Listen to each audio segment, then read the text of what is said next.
اور ادھر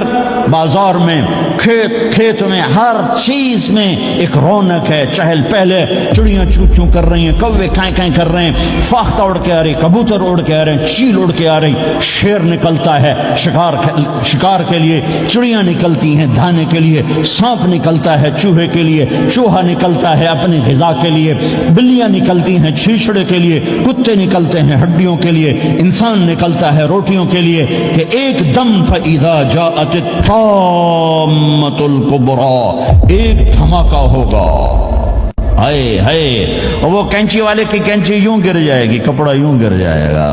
نوٹ والے کے ہاتھ سے نوٹ یوں بکھر جائیں گے، بٹوا یوں بکھر جائے گا، بیج والے کا ہاتھ یوں گرے گا، بیج وہیں گر جائے گا، نوالا بنانے والی کے ہاتھ میں نوالا بیٹے کے منہ تک نہیں جائے گا، یوں گر جائے گا،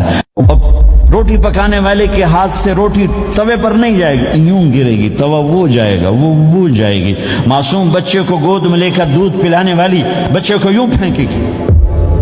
اور بھاگے گی، لیکن آج نہ بچے نے بچنا ہے نہ ماں نے بچنا ہے، بوڑھے ماں باپ کو چھوڑ کے لوگ بھاگیں گے، بیویوں کو چھوڑ کے خامند بھاگیں گے، خامند کو چھوڑ کے بیوی بھاگے گی، دشمن کو دشمن یاد نہ رہے گا، یار کو یار یاد نہ رہے گا،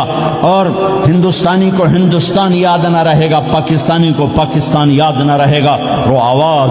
ایک دم تیز ہوگی، تیز ہوگی، تیز ہوگی، تیز ہوگی، آواز کی شدت کانوں کے پردے پھاڑتی جا رہی، پر انسان بڑا سخت جان ہے، یہ نہیں مرے گا، پہلے جانور مریں گے،